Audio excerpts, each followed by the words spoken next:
were meant to actually be in Bristol. That would have been my preferred, but Jack said, let's do it. And then we meet up in London. And I'm very excited about today because you definitely have a special thing going on, definitely, when you look from the outside, and also when you hear from others. I talked with Griff and Ed, that the ex-Frisker founder, they said, yeah, check out what Jack is doing. And I followed you on LinkedIn, and we've been communicating there over the years. And then I said to you, I can't remember, you were in an article, and I said, we need to talk now because you're talking about this. You got to this place where you're starting to be really clear about how you're defining your culture and why culture is like the competitive edge of your business. So I'm very grateful and that you want to come on the show, and we're sitting here now. So welcome. No, thanks for having me. Great to be here. Jack, can you give people a bit on the journey? Because of course you're a founder of Pizzarova, and people can see that online, but there's always a journey to that. Can you just give people like a speed journey into the milestone that's been and where you are today? Yeah, so we're 4 sites in Bristol today. We've got this kind of Pizzarova shop sort of concept, which is really laid back, fast service, friendly team, and obviously like high quality pizzas. But the whole idea is that we've tried to bring high quality restaurant level food into a relaxed, friendly, that kind of like more European style of hospitality, I guess. Not too kind of fussy in terms of service, but like real substance over style is a phrase that we like to use. Yeah. But we started 2013. Pizzarova was actually founded by Alex. So he had the Land Rover. I'd been working in London, sort of earning my stripes in the kind of done a bit of branded environment stuff, and also worked for some independents as well, but always on a management level and never on a kind of founder ownership level. I moved back to where I grew up and where my parents live now, which is kind of like on the border of Somerset and Dorset. And Alex was in the Land Rover, going to little villages, setting up like 5 till 8:30. And Yaz and I went down. We'd sort of heard about it, and I think our paths had probably crossed before. But I went down, got some pizzas, and it was like a really rainy November night. And I remember it so clearly. It was like 5:30 or something, 6 o'clock, quite early on. You know, not the time where you think there would be any energy in a tiny little village in Somerset. And he was set up under this kind of Swedish teepee thing, which we still have today. Land Rover parked up, ovens raring. Kind of like a little bit of kind of disco, just like energy music, and the buzz that was coming off this thing, which was basically just him and like two or three like school kids helping him basically, and it just it was the perfect introduction for me to try and do something on my journey. So we ended up connecting after that. We had a few conversations. We both kind of knew that we wanted to do something in fixed premises. We wanted to build a bigger business, a bigger brand that kind of stood for something.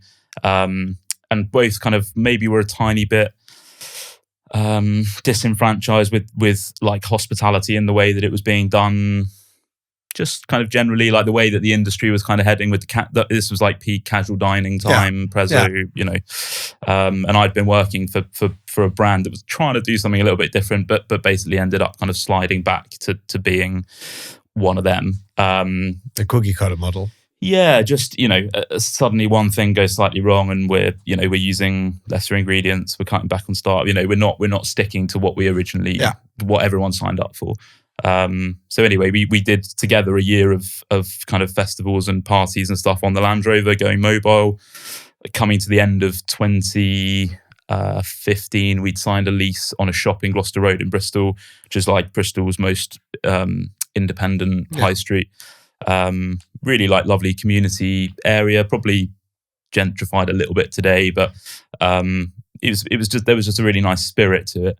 And we set to work on trying to create this kind of shop concept. Yeah. And that turned into 4 units, as you said. From the end of 2015, we added a shipping container kind of takeaway unit, which we had used for some festivals the year before in early 2016. So a year after we opened, Park Street was 2018. And then we had COVID in between. North Street was 2022. And then we opened on White Ladies Road in the end of last year, 23. Yeah, and how big are you on from a people perspective? How many people are involved in the business now? 70, just over 70. So yeah, still obviously a mix of full-time, part-time. Yeah. Maybe 15 or so management team. And the Range Rover still gets out on the road? Yeah. It's still roving. Parties, pre-book stuff. We're trying to do more.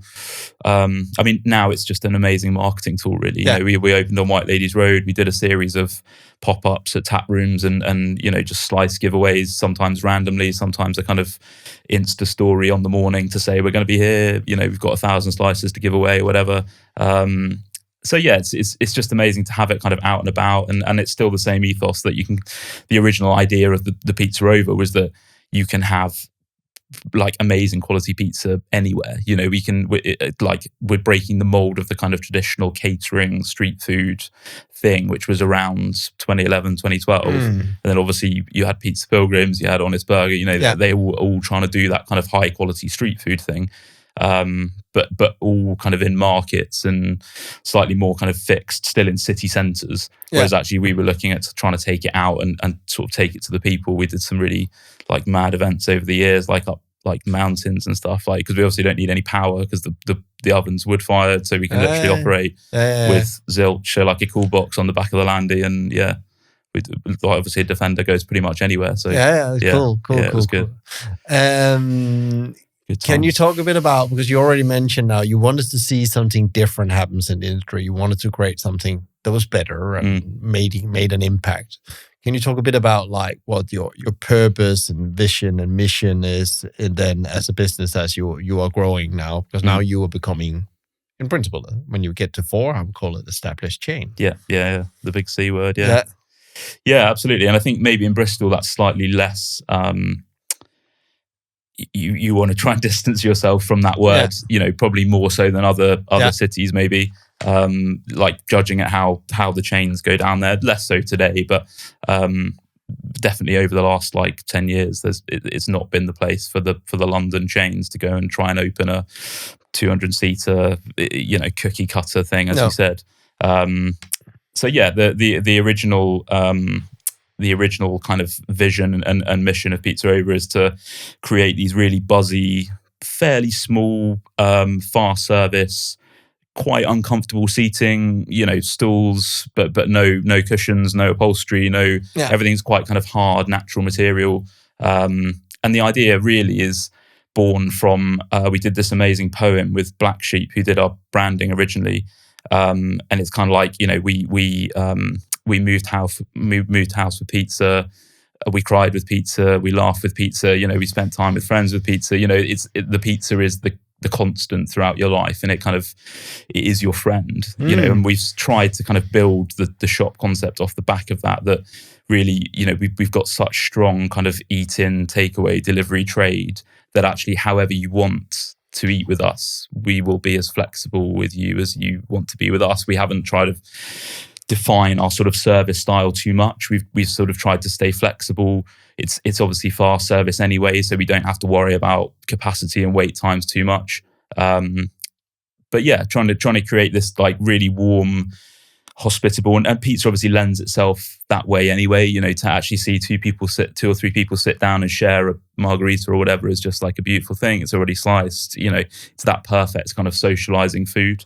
But equally, I see people that come and sit in the corner and have a pizza and a glass of red wine, and put their headphones in and just have a bit of them time. And so for me it's about trying to just create a space that kind of anyone can come, have really kind of wholesome soul food. It's something that is in an open kitchen. It's made in front of you by somebody that hopefully you kind of get to know them. They are an actual person. They're not then by not having a split kind of front and back of house, we've just created this thing where actually the person greeting you as you come through the front door and taking your order, and the same person who's then making your pizza and delivering it to your table and clearing it afterwards. And so it's that full, I'm basically taking you on that full journey. Obviously Friday night, there's a few of us in, so it's not quite as linear as that, but the principle still applies. Yeah. So it's hospitality really at its sort of heart, and trying to take away too much of the fluff around the outside. No, really, posh wine glasses or fancy cocktails or and all of these things are things that we're kind of compromising on, because we know that we can actually make really good money on cocktails. We know we can make good money off of a nice wine list that we put together, but we kind of steer away from it because it doesn't feel like us. It doesn't fit with our kind of fast food ethos, and actually like harking right back to the village catering days. You were coming down on a rainy November night. You're not hanging around for hours and hours. The speed of surf is the thing that is kind of pushed through into what we do today. Yeah. There's a couple of things I wanted to touch on. You talked about a poem that you wrote, and that became like your constitution or your the direction of where you were going. Is that still the case? That poem is still the backbone of many things, of how things have developed? Yeah, definitely. Definitely has been in my mind. I think we've had times where we haven't been so focused on it as conscious about it, driving it as we could have been, should have been, whatever. But I think in my mind, it's kind of always what's driven me, or when I've needed some direction, which I think you do as somebody in charge of a business. Everyone kind of pins you up as the sort of poster boy, like you've had this kind of strategic plan all the way through, and you know what you're doing, and all of that kind of stuff. And actually, you still have times where you're like, lose your direction. It's profitability, or you've got something going on in your personal life, or there's so many things pulling you from side to side, and actually you need that's something. And for me, having it in the form of a poem that isn't a sort of paragraph mission statement, which is kind of generally what you get in business when you're trying to think about what you want to do, it creates meaning. It has a real depth to it in terms of doing it that way, rather than just having it written down. Even the same principle written down in a paragraph would have a totally different meaning to what the poem does. So it really creates that sort of like deeper meaning and almost like a kind of slight romance about it, I guess. In a way, you're really kind of seeing it from the customer's perspective and not seeing it from what we do imprinted on the customer. It's like the poem is almost acting as like your vision statement, business plan that has no end date. Yeah, increasingly for me it is. Yeah.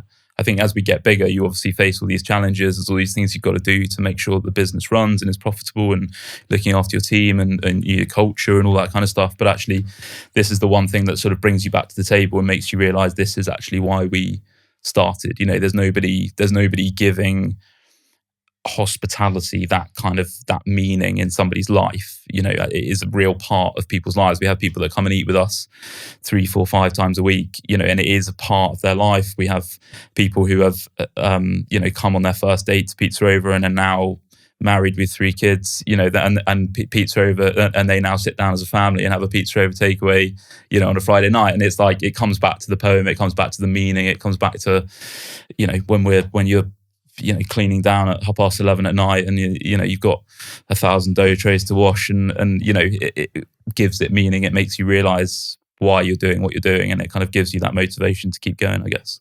Yeah, and it's very interesting to talk about. Like Ari Weinzweig has been on the podcast as well. He talks about the Singerman's vision statement. There's not a poem, but it's a vision statement. And if you link, it's not like 4 lines. It's pages after pages you read. I think it's 10 pages, the vision statement they have for the next 10 years, the next decade. And it's about how it's going to look and feel. So it's like very descriptive. And actually, he says, every time we doubt in the leadership group or in the partner group, we have to go back and reread that because that's the destination we are on. It might not pan 100% out there, but like how people feel, and they are very clear about how people feel, how things look, how things taste, how quality is, and what they're not doing in 100%. A way. And it's really, really powerful. And he said, that's like, we don't make business plans. That is our plan in a way. And then, of course, we do the things we need to do to make a profitable business and make it run on an everyday day. Like you said, I think it's super interesting. And just another way of doing the same. One of the reasons why we sit here is that article I mentioned in the beginning where you were interviewed around the importance of culture in the business. And now you've grown the business from a 2-man band to approaching the 75 to 100 people. It's not the little family business anymore. It's a team. It's a boutique / performance business kind of theme. Can you talk a bit about like your, ability to master culture and translate that into hardcore business. And that's what you talk about in the article about, like, culture is hardcore business. That's where it starts. Can you talk a bit about, maybe just refer a bit to the article and where those, your thoughts around that and how you translate that into the business today? Yeah, I think, again, like, I definitely don't think we've mastered it. I think we still have points where we have bad culture, and I think it would be a bad message to put out to people that, what you get to a certain place where you've cracked it. Culture is this thing that is like a beating heart. You have to keep pumping it around. And I think there's times in the business where we have felt, not necessarily the business as a whole, or maybe times where I've had like personal strain, or you have children or whatever, where your eye is you're not this guy who's suddenly just pumping the heart for 60, 70 hours a week. So you have to start thinking about, like, what is the culture if it's not me. To some extent, it kind of always has to be you. You have to work hard to keep the train moving in the right direction. But I think over time we've started to kind of build in these kind of leadership ethos ideas that actually, the culture is the way that we behave as senior people in the business.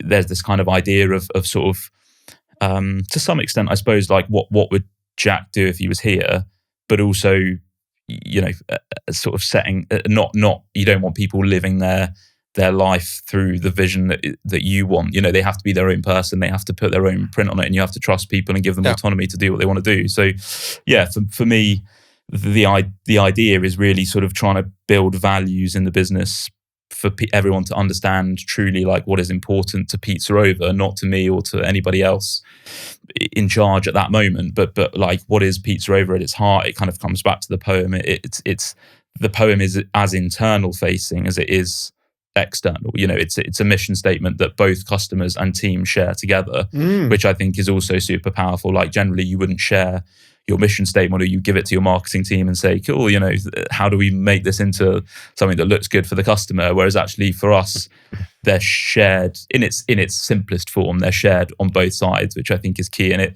it gives through that message of Pizzarova, it gives through that message that actually we want people to keep coming back. We want them to be regulars. We want them to know your name. We want them to understand us and you as a person. Just because you're wearing the Pizzarova shirt doesn't mean that you're not, whoever. You are representing Pizzarova, but you can also have an amazing impact on this person's experience by being you, and by through the actions that you're going to take for that person, which might not be written down in any rule book or any kind of sort of service journey or training that we might put you through. You can really think outside the box. If somebody wants something from you, we obviously do a lot of private events and stuff like that, where we're going maybe to a kind of festival style wedding or something like that, and we're in a field and we've got no signal, and we've you haven't bought whatever, and so you've got to find solutions to these problems. It makes you resourceful. It makes you go the extra mile. That this bride or groom who's booked you for their wedding is really relying on you to kind of bring the vibe and bring the fun to the evening, feed the guests. It's part of their big day, and you kind of have to make it what it is. So it's I guess there's a lot of pressure. I guess there's a lot of things driving that culture from beneath. We obviously have some kind of leadership values which we try and imprint on our team. We train them, i.e. they're measured on them. So part of our performance review is here are our values. How you tell me how you embody those values in your day-to-day role, and if you do, then you're performing really well as an employee of Pizzarova. That's kind of as simple as it gets, and it kind of gives them that sort of North Star alongside the meaning in the poem. So actually the poem has then out of the poem you extracted some values. I don't know how many values, but five values out of that, and that's what expect people to act and behave like. In certainly on a management level. Less so on a team member level. I think it's probably some of our culture, and we've sort of touched in the past on creating an amazing place for people to work.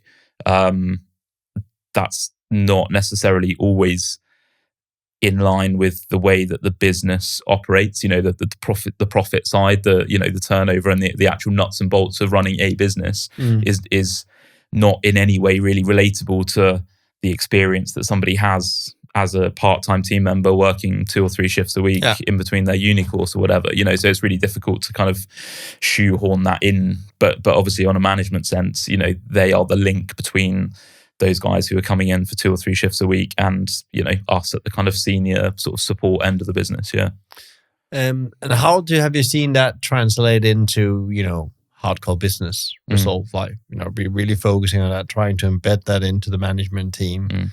It's like any, like stories, examples of wins that can both be, KPIs, but it can also be like testimonial, emotional things. Yeah. I think it's a long-term ethos, around the things that we want to achieve. We're not in it. Sure, there are things that we could do tomorrow that would probably revolutionize the profitability of the business and the way that we're actually setting things up to run, particularly when you're thinking about business model and output, and we could work people harder, we could open later in the evening, we could there's all sorts of things that we could do. We could split the front and back of house teams. We could go against all of these things, which when we were thinking about the sort of concept and the vision of Pizzarova as a whole, outside of a business model or outside of any kind of economic influence, you have that total objectivity, and you're thinking about it in a what's amazing for the employee and for the customer. You're picturing this amazing buzzy little shop with people coming in and out for takeaways, and rammed round a sharing table, and can we squeeze 2 more people in here, and that's what you're envisaging. You're not envisaging how can we reduce our cost of sales by 1 or 2%. That is, and so for me it comes back to, as a senior team, we've made decisions based on creating long-term value in the business. We've recruited wisely. We've recruited more managers than we need. We've pushed people through from team member to shift leader to assistant manager to general manager, and now we have currently in the business today we have 6 general managers for 4 sites, because we have this kind of like sort of regenerative leadership ethos where we're moving people from site to site. People come in, they take a fresh view on it, they have objectivity, they make new connections with people in the community, they have fresh energy for it. And so anyone else would come into the business and look at that and go, well, you could easily reduce that person's salary down to team member level, and you would save yourself X a year on those 2 extra managers that we keep in the business, even though we've got an operations manager and we've got a head of food and head of pizza, we've got a head of sustainability. There's so much bump in the business to help it run and make sure that it's running in the best way possible, that an accountant could come in and put a line through a number of different things in the business, but actually it's not conducive to the culture, and it's not conducive to the long-term benefit of Pizzarova. There's a couple of things you said there. You talked about that regenerative management rotation where you move management around. Talk a bit about, because that's, again, other businesses doing that, but they're doing that when they get problems often, or they need to move a manager because now they need to turn around that site. Yeah. But talk a bit about how that works and how long the periods are of, or is there a time frame on, but like when you move them around and what happens there, and what does that do to their development as well? Yeah, again, I don't think we have a set, this is how we do it. I think it's very much, and probably the reason why the business is so time consuming to run is everything is kind of bespoke to every situation. So we know that as a business, we're going to suffer within the staffing crisis, the whole sort of shebang that there's been around that in the industry for the last few years. We kind of sort of always knew that was going to be it, or I certainly did. Maybe not so if you're an operator, and I think we're probably going to touch on this a bit later on, is the whole kind of operator and that gap between the business owner and manager, and trying to bridge that gap slightly, how more managers become owners and founders. And so me as a manager for another business, which I was for 5 years before I did Pizzarova in various different businesses, I came across lots of managers who had been kind of hospitality people. And I suppose, I'm kind of maybe of that middle generation at the moment between old school hospitality and new school hospitality. I'm probably somewhere in the middle who's maybe seen both sides. And I, as a manager coming through, never felt like it was sustainable for me to do my job for a year, 18 months, like 2 years would just be unthinkable. You know, at the pace that you had to go, at the level of mental strain which you were putting on yourself to think about absolutely everything, the support that you were putting in place for other people, the covering of shifts and sickness and tight margins, and you've got to keep your labor in, and you know, everything sort of 1-2% makes all the difference. And as a manager, you can't sustain that level of output for a sustained period of time. You just can't do it. And so I saw loads and loads of people burnt out. And, you know, not to a point where they would get fired, but just where they took their foot off the gas because they had to put themselves in a place where it was sustainable long term. Yeah. So part of, you know, coming in and actually probably part of Pizzarova's sort of overall vision is me bringing in my experience working for other people, and actually how I maybe thought that my experience could have been handled differently, how I thought as a manager I probably could have been set up in a better way to have made my career a better success than it was working for other people. And actually maybe wouldn't have even thought about doing my own thing because I would have been happy and you know, in a sustainable job where I could have felt like I'd buy a house and have a family and alongside what I was doing. But actually for me it was like, I've got 5 years to learn what I need to do because I can't do this forever. So I need to get myself to a place where I can, you know, put infrastructure around me and maybe set up a business in a slightly different way to the ones that I'm working for at the moment. So that's where the idea came from. But again, it's these values, it's these, you know, the deep sort of meaning of understanding what Pizzarova was when you started it and why you won't go back on those feelings now.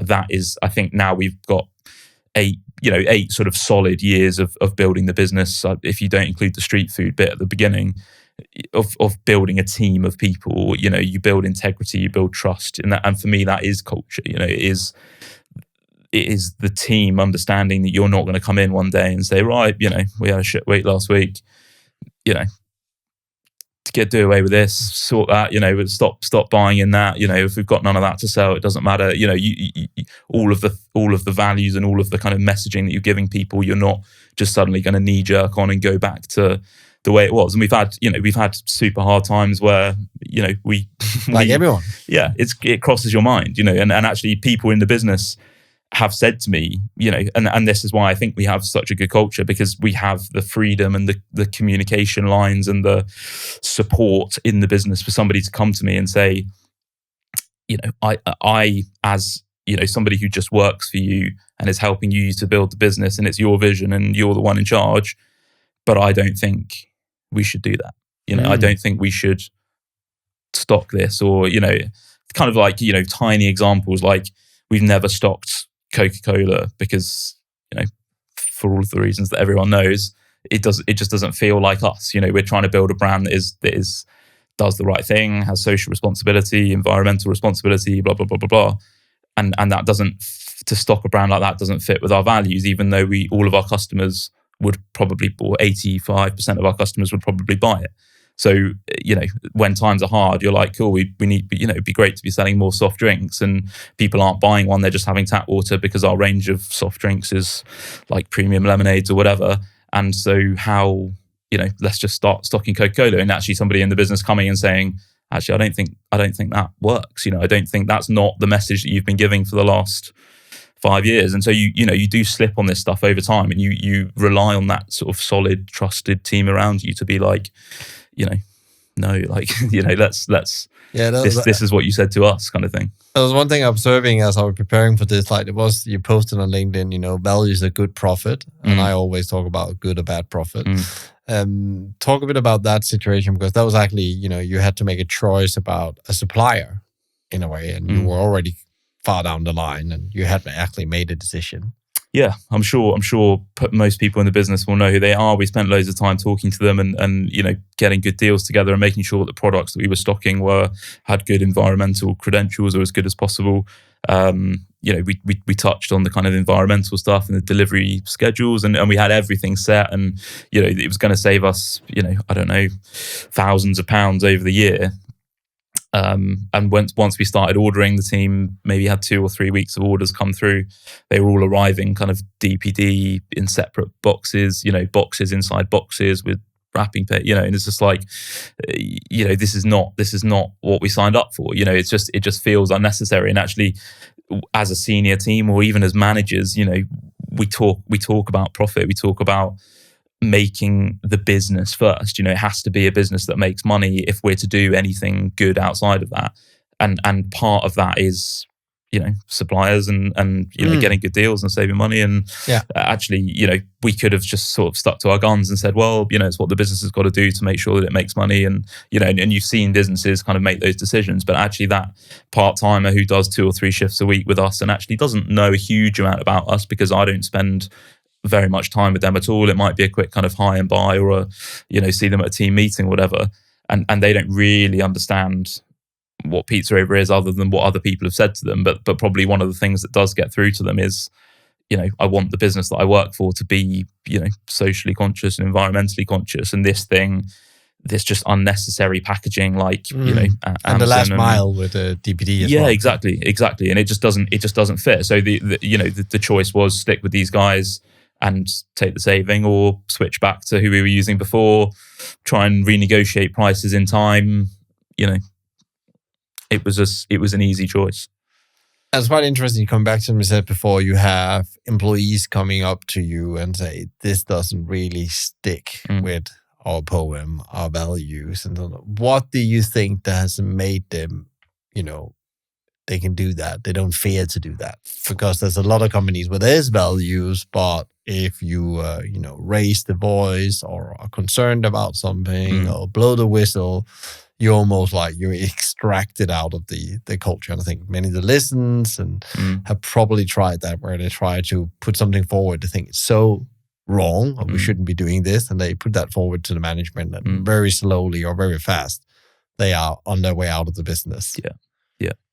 Yeah. I mean, I think we probably just have a fairly open culture. I think being present is a big part of it, and I think there is no easy route to building a business. I think you have to put in the hours. You have to, I think there's sensible choices that can be made throughout your time of scaling a business, and you can use your time more wisely. Actually, spending your time, if you're going to be, if you're going to travel, if you're going to go to a place where you operate, spending your time in that store, spending your time engaging with employees, actually getting behind the counter, you don't get to a point where you just suddenly kind of you probably hit a place where you don't have to anymore. And that's again, that's like a choice of, do I still carry on? Do I still want to be engaged in understanding? And that's actually a dangerous place, because then you think you should be doing a different job, like you should be doing some kind of management, moving things around, planning for the future. But actually, the importance of actually having one leg still in the operation is critical. Yeah, 100%. And actually, I think, if anything, you can't delegate that responsibility. You can't delegate you are the person who embodies all of this stuff. And even if there are people who understand it and embody it just as well as you are still the guy. You are still, just by you being there and them saying, Pizzarova, but like, I think we've had, a couple of different marketing people and stuff come and go over the years, and they're obviously not too plugged into the operational side, and they think that we have a office somewhere that I go and sit behind my glass screen, and if they want something, they come and knock on the door, and we sit around and we strategize and we do all of this kind of stuff. And actually, they're shocked that I still do 2 or 3 shifts a week. I'll still be hopping around. Might be meeting someone of a lunchtime, and I can see it's getting busy and somebody's phoning sick or whatever, and I'll end the meeting and I'll go and jump in, because it reaffirms to everyone that actually the only thing that's important is the customer having a wicked time.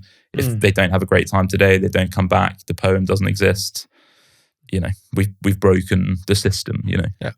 And there's another thing I wanted to touch upon. You said, because I hadn't noticed that, but you said you had a head of sustainability. Is that correct?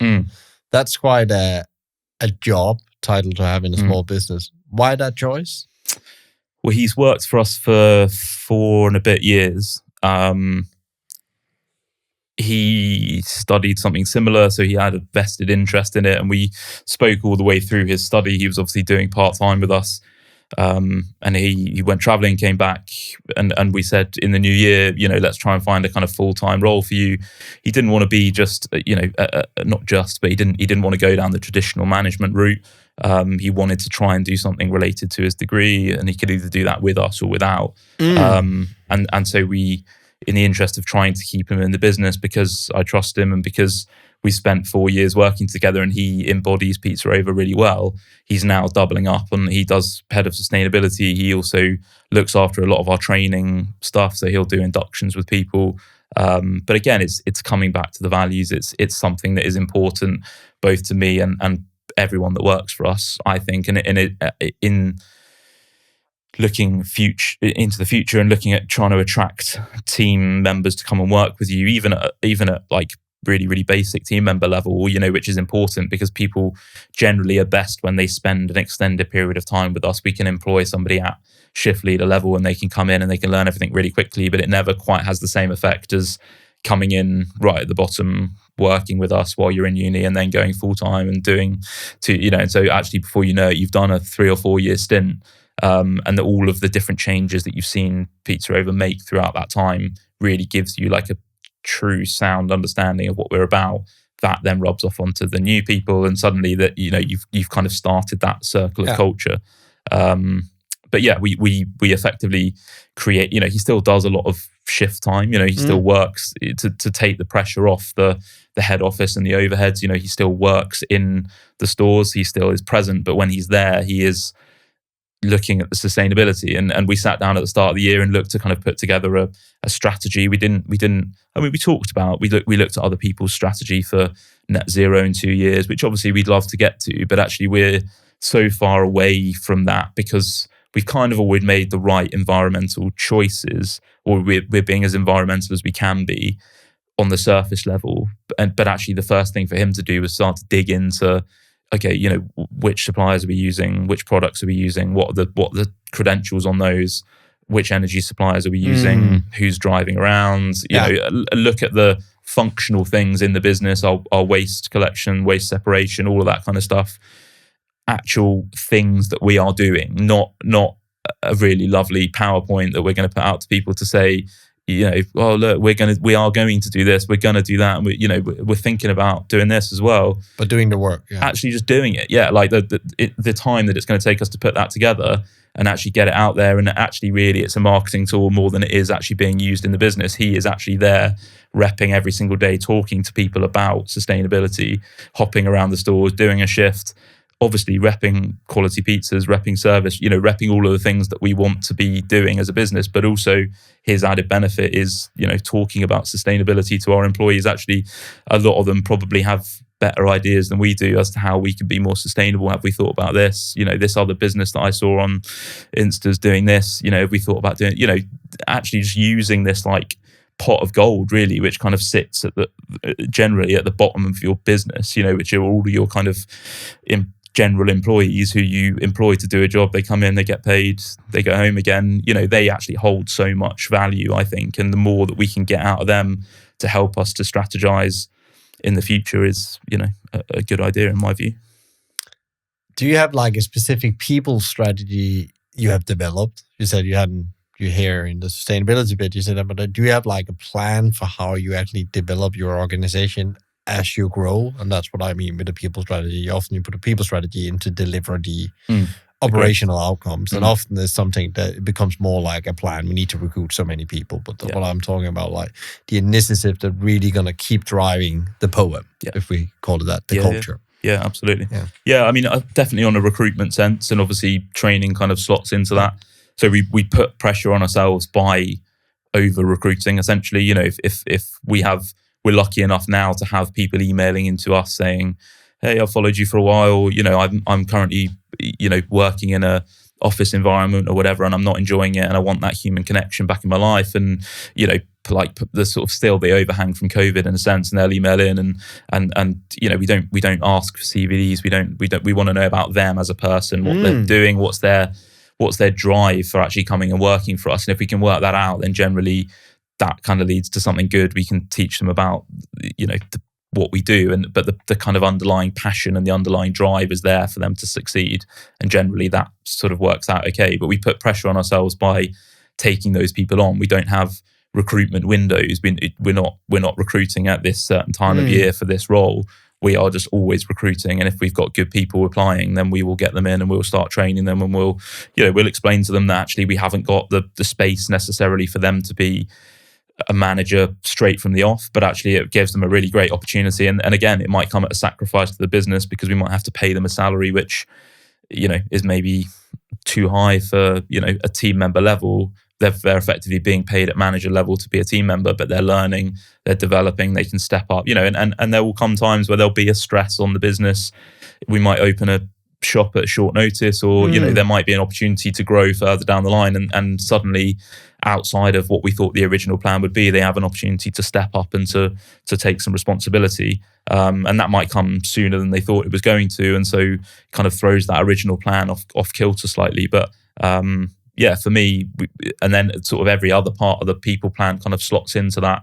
We've now just developed a sort of induction program, so any sort of management or full-time level candidate will do 2 days with Kieran just talking about Pizzarova, and we tried to take tried to create a kind of leadership ethos more so than we have a people plan. It's the idea that we will have this team of people who embody the right things, who have kind of have the right level of autonomy to make mistakes, but also to take responsibility, but have the support behind them to come in and help them fix those mistakes. It's a really fine balance between matching the level of challenge that the employee is facing if they're developing into a management level with and having the right level of support to guide them through it, because there does come a point where you have to just let them fly the nest, and they have to run a Saturday night on their own. You can't be there because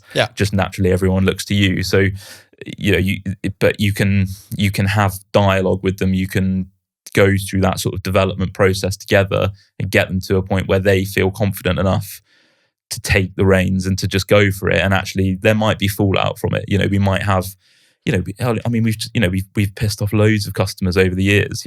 I like loads, and you have nights where the wheels just come off. But it's how you recover from it that's important. Yeah, what we won't ever have is me phoning up on Monday morning, in my office hours, saying, "What happened on Saturday night? Why did you give all these refunds away or whatever?" We don't ask those questions. We ask, what happened? How are you feeling? What went wrong? What can we do next time? What support do you need to recover from that? Because they understand that the customer having a great time is what's important. And if we haven't given them that we need to give them something in return. Yeah. You talked about something that was really interesting about the recruitment bit, where you said you always recruiting, and it's a bit like, and everybody would say, oh yeah, that's just how it is now. It's quite interesting. I was in a business where we use the analogy, we're always selling to actually we're always recruiting. We will always find space to the right people if we can. That's of course always and that's why we always were recruiting, because you don't know what you're going to miss out on, and you don't know what happens around the corner in a way. Absolutely. And therefore, if you have that buffer of people, as you're talking about, your 2 GMs too much, you can move on opportunities that others couldn't, or they would not get the right GM. And how many people had not opened a restaurant because they had to go out and hire a GM from the outside they didn't really know. Yeah. And if you don't know the person, you don't know really what's going to happen. Or you can lessly predict what's going to happen. So I think that was really, really interesting. Also want to talk a bit about, we've been around the culture and so on, and you talk a lot about autonomy, giving people autonomy to operate. At what level would you see you give people autonomy? I guess you have the values, and I guess you have some operational practices, policies, and so on. But how much autonomy has people got in the unit to do what they need to do to make their Pizzarova stand out? I mean, all really. We run a session where we kind of cover off all of the kind of front of house standards, the service journey, all of those kind of branded sort of guidance and policies and stuff. And we have the same as everyone. I have an idea of what a perfect Pizzarova experience looks like, but I would encourage everyone that works for us to not follow it. Because if there's a customer who comes in that looks like they don't want that experience, no matter how much I think that's a good experience for them, it won't end well for them. So, our employees' role, really, our team members' role, is to look at that customer, evaluate quite quickly whether they want a more kind of, and again, this is where the flexibility of the service style comes in, but we have to be empathetic and plugged in enough to read that person and to understand what they want from us. Otherwise, the flexibility in the service style just becomes a lack of clarity. People are freaked out by it. Whereas actually, if I can sense that you're maybe off to the theatre, you're dressed up quite nicely, you're not, we're not going to break our values, we're not going to steer away from being a casual eatery, but I can ramp up the level of hospitality that I'm going to give you. I can have more interaction with you. I can, if you want some bread or something to start, I can sort that out for you. I can take your drinks to your table rather than you coming to the till to order. I like the principle that people have to come to the counter to order. And obviously there's lots of tech solutions to avoid that from happening now. But I like the buzz that you get off the human connection. That you can hear people shouting at each other and communicating, and you actually feel the food that you're about to order being made in front of you, which I think is, that connection is something that can't really be replaced. But yeah, I think I would 100% encourage any employee to take the autonomy. Like, an example we use in the training is we have bottled wine, but you have to buy it by the bottle. We don't do single serve glass of wine. We have canned wine, which is sourced really carefully from a great local supplier called Spiegel and Peach. Really, tastes great. We've all tried it. We only have one option because we can't stock loads of options, because again, simple menus, small space, all the rest of it. But if people want that option, it's there for them. They're 250ml measures. So someone will say, I'll have a large glass of wine. Cool. You get the can out, which looks quite cool, but again, it's wine in a can, and the idea freaks people out. They assume that it's going to be bad quality wine that's in the can, and we say to people, you can sense straight away when you put it on the counter, and my line is, just try it. If you don't like it, but I'll change it for something else. It's no problem. You don't have to drink it out the can. I'm giving you a glass to drink it out of. It's not got a stem on it. It's not a sort of big, fancy, breathable red wine glass, but it's a tumbler. It's a Durex tumbler. You pour it in. Happy days. It tastes great, and that's what we're selling you. It's not, it's not a feeling that you're kind of sat there looking all posh, and it's not that vibe. And so that's where I kind of look to give. I want the employees to stick to the values that we've given them, because something in that story is like, cool, these guys get it. It's substance over style. The wine is great. That's the only thing that's important. How it's served to you, whatever, is by the by. But I also understand that we could very easily ruin someone's experience by taking issue with that. So actually, we've been up to the local hardware shop to go and buy stemmed wine glasses to bring them back, so that we can, and we'll open a bottle of wine, we'll just pour them a glass out. Yeah, okay, you end up wasting the other half a bottle or whatever, and it costs the business money, and actually their experience probably is just now not profitable at all, because we've just spent, we just wasted half a bottle of wine, which has probably, what we would have made on their meal. But again, it's like, you want people to be happy at all costs, and the autonomy level is given to the employees. There's no like, oh, I need to go and ask a manager. Every employee has access to the refund system on the till. If they want to give a customer a refund, then they go ahead and do it. Of course, we pull a report at the end of the month or whatever and go through it with the manager and talk about maybe why that happened or whatever, so that we can't just allow everyone to be refunded. But there's a certain level that we want employees to be able to fix a problem for a customer super quickly. Yeah, I can hear what you're saying is, in principle, the information and the permission or the freedom to operate is there to ensure that the Pizzarova customer experience. If the justification is that the customer is having a wicked time. Yeah.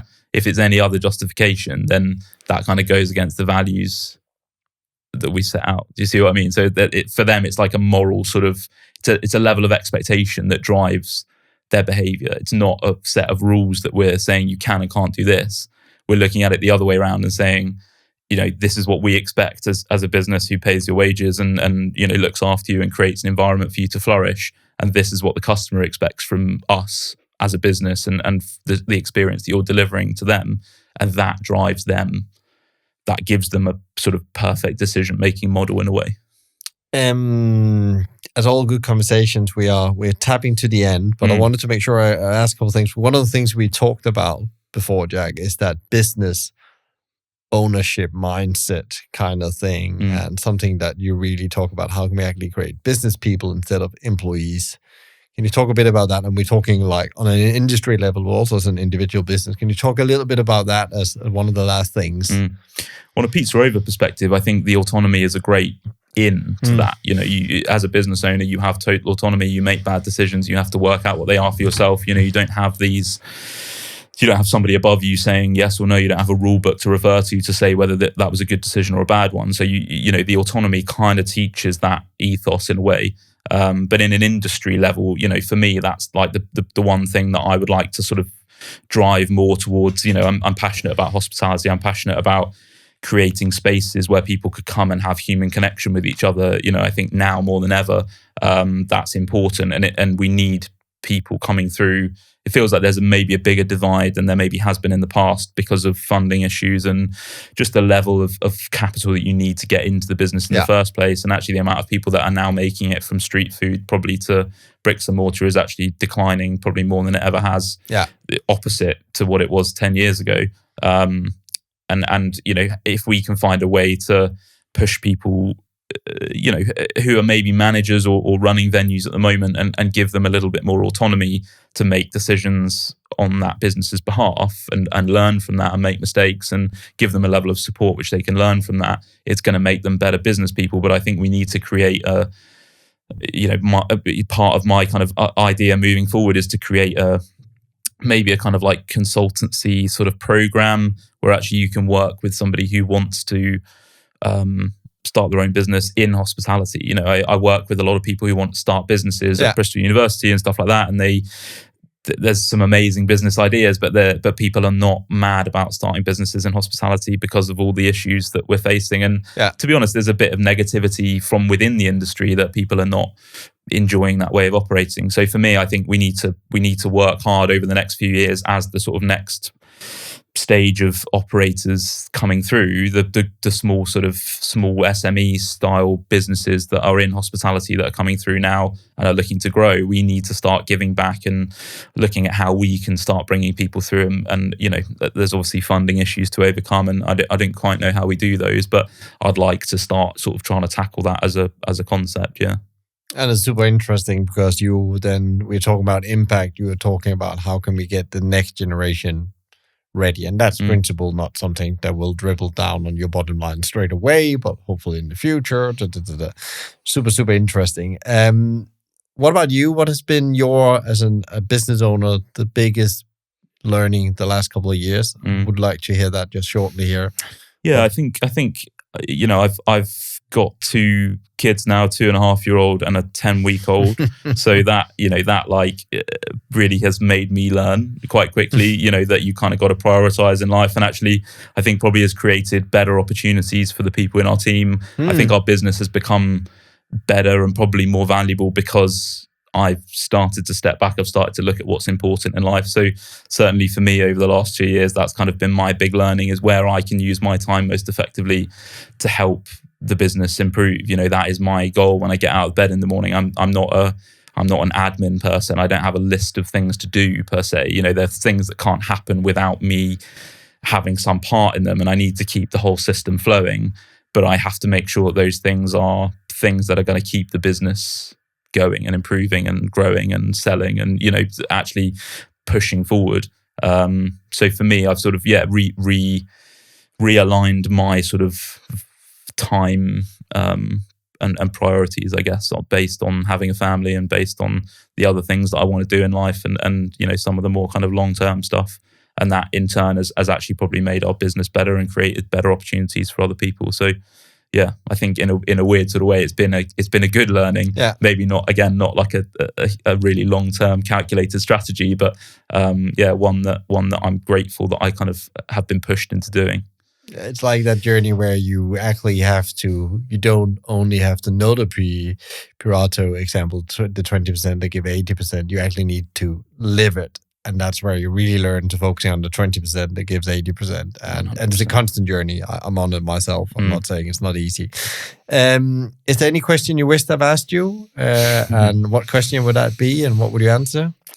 It's the only one I didn't prepare for because I thought your prep was impeccable. But no, I think the only thing I really wanted to touch on was was this whole kind of giving back and setting up the next generation. I think for me, that's where I want to be, at least portioning a little bit of my time towards going forward and making sure that there is that pathway. It's something I've been chatting to Phil Eels a lot from Honest Burger. He's very into that concept of how we can start growing these smaller businesses. There's this big gap between startup street food, one site sort of businesses, and how you then scale to 8 or 9 or 10 sites where investors and private equity and stuff like that become interested in your business, and funding becomes a lot easier because you've proved the model. Actually that middle section is really, really difficult, and it's such a complex operation to run with very little profitability on a restaurant sense, unlike e-commerce or any other business. So for me, that's my sort of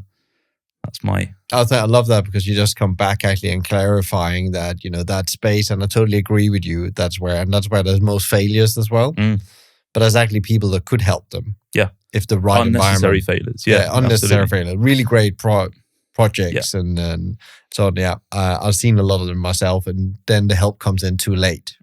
From either it's from 1 to 2 or from 2 to 4, and I love that.